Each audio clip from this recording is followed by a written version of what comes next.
भारत के जो राज्यपाल हैं वो किस तरीके से उनकी नियुक्त की जाती है और उनका किस प्रकार से उनका कार्य होता है और किस तरीके से उनको हटाया जाता है, मतलब इस सब के बारे में हम इस वीडियो में डिटेल से जानेंगे इसके बारे में।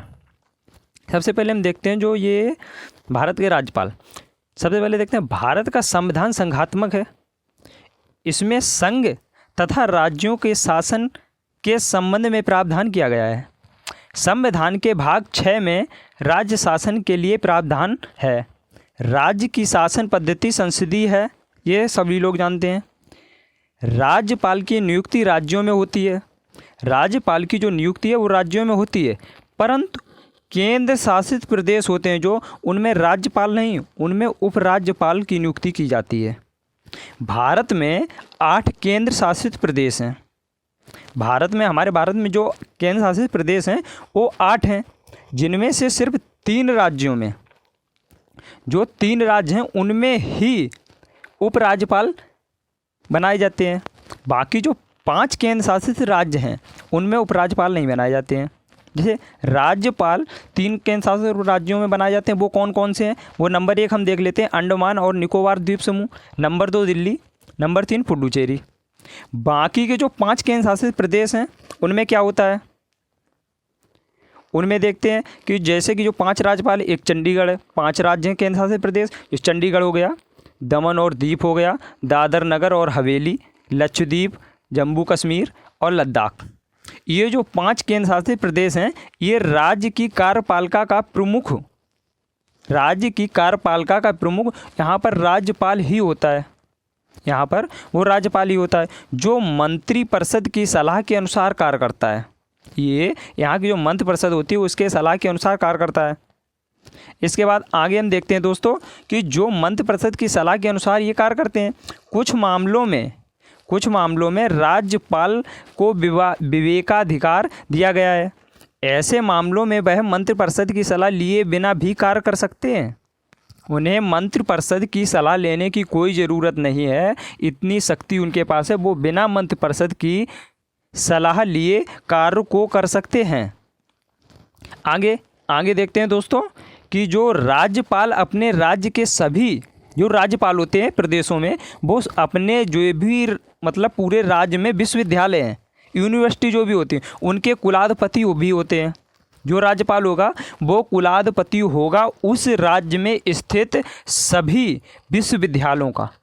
इनकी स्थिति राज्यपाल इनकी जो स्थिति होती है वो राज्यपाल की राज्य में वही होती है। पता क्या, जैसे कि जो राष्ट्रपति की होती है केंद्र शासित में, जो केंद्र शासित प्रदेशों में उपराज्यपाल की होती है। देखो एक बार फिर दोबारा देखते हैं, राज्यपाल अपने राज्य के सभी विश्वविद्यालयों के कुलाधिपति होते हैं। इनकी स्थिति राज्य में जो राज्यपाल होते हैं वही स्थिति होती है इनकी राज्य में, जैसे कि जो केंद्र सरकार में राष्ट्रपति की होती है, केंद्र शासित प्रदेशों में उपराज्यपाल की होती है। आगे देखते हैं, जैसे कि दोस्तों जो 7वां संशोधन हुआ था हमारा संविधान, 7वां संविधान संशोधन हुआ था जो 1956 में, 1956 के तहत जो संविधान संशोधन हुआ था, ठीक, इसमें एक राज्यपाल सिर्फ इससे पहले एक राज्यपाल एक ही राज्य का बनाया जाता था, लेकिन जब 7वें संशोधन के बाद 1956 के बाद 2 राज्यों का, एक से अधिक राज्य का भी राज्यपाल बनाया जाता है। एक व्यक्ति को उसे कार्यभार संभालने के लिए दे दिया जाता है 2 राज्यों का, एक से भी अधिक राज्यों का। जैसे कि इस समय आप देख लो हमारे यूपी में जो राज्यपाल हैं अभी वो आनंदीबेन पटेल हैं इस समय, और वो एमपी में भी है। एक से अधिक कार्यभार संभालने के लिए दे दिया जाता है राज्यपाल को। राज्यपाल जो होता है राज्य का संवैधानिक प्रमुख होता है। वह मंत्रिपरिषद की सलाह से कार्य करता है, परंतु उसकी संवैधानिक स्थिति जो मंत्रिपरिषद होती है उसकी तुलना में बहुत ज़्यादा होती है और सुरक्षित होती है। वह राष्ट्रपति के समान असहाय नहीं है। राष्ट्रपति के पास मात्र विवेकाधीन शक्ति ही है, जिसके अलावा वह सदैव प्रभाव का ही प्रयोग करता है।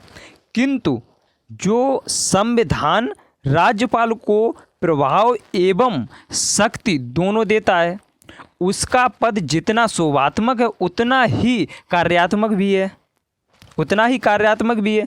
अब जैसे कि क्या हम देखते हैं कि अनुच्छेद जो 166(2) के अंतर्गत यदि कोई प्रश्न उठाता है कि राज्यपाल की शक्ति विवेकाधीन है, राज्यपाल की शक्ति विवेकाधीन है या नहीं, तो उसी का निर्णय अंतिम होगा, तो उसी का अंतिम निर्णय होगा।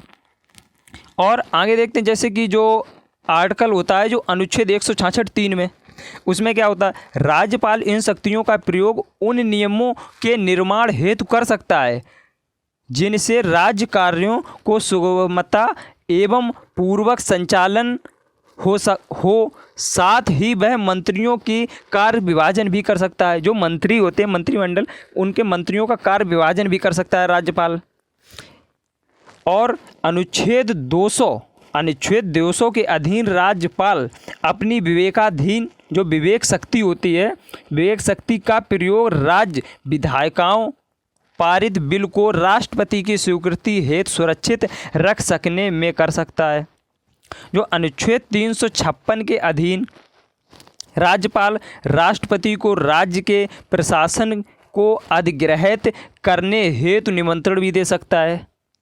जैसे कि क्या इसमें क्या होता है कि जैसे कि राज्यपाल, जैसे मान लो कि हमारे राज्य में अच्छा शासन नहीं चल रहा है, तो राज्यपाल इसकी अनुमति मतलब इनका ऐसे बताएगा राष्ट्रपति के सामने, तो राष्ट्रपति उस मतलब वहाँ का शासन अपने हाथ में ले सकता है।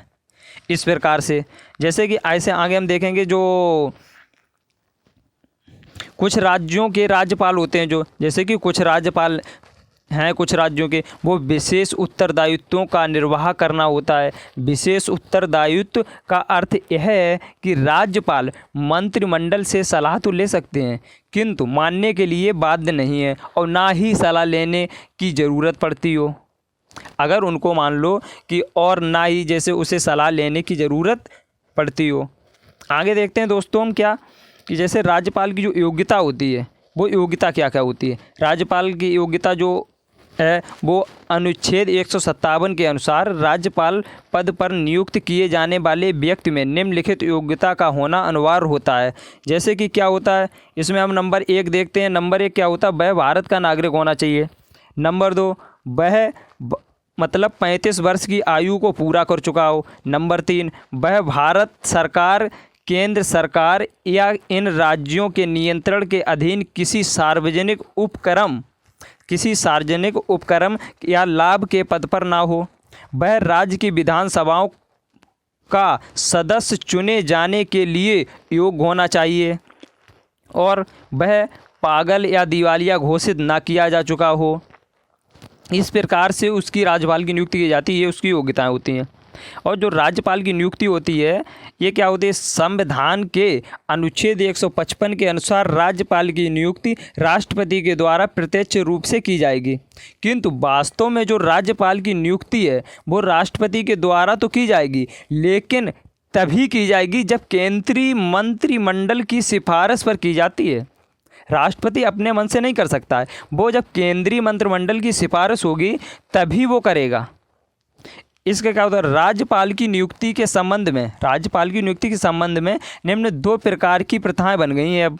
जैसे कि क्या कि नंबर 1 तो जैसे कि ये देखते हैं हम कि जो किसी व्यक्ति को उस राज्य का राज्यपाल नहीं नियुक्त किया जाएगा जिसका वह निवासी है। और नंबर 2 हम क्या देखते हैं कि जो राज्यपाल की नियुक्ति से पहले संबंधित राज्य के मुख्यमंत्री से विचार विमर्श किया जाएगा। और यह जो प्रथा है ये बन गई है, यह प्रथा 1950 से 1967 तक अपनाई गई, लेकिन 1967 के चुनावों में यह कुछ राज्यों के गैर कांग्रेसी सरकारों का गठन हुआ, तब दूसरी प्रथा को समाप्त कर दिया गया और मुख्यमंत्री से विचार विमर्श किए बिना ही राज्यपाल की नियुक्ति की जाने लगी। इस तरीके से हम देख लिए कि जो राज्यपाल कि जितने भी फैक्ट थे, जो इम्पोर्टेंट फैक्ट थे, वो सारे दोस्तों मैंने इस वीडियो में देख लिए। और जैसे कि हमारा अगर वीडियो आपको अच्छा लगा हो तो दोस्त लाइक करें और कमेंट करें और चैनल को सब्सक्राइब करना ना भूलें। और वीडियो को देखने के लिए धन्यवाद। Thank you.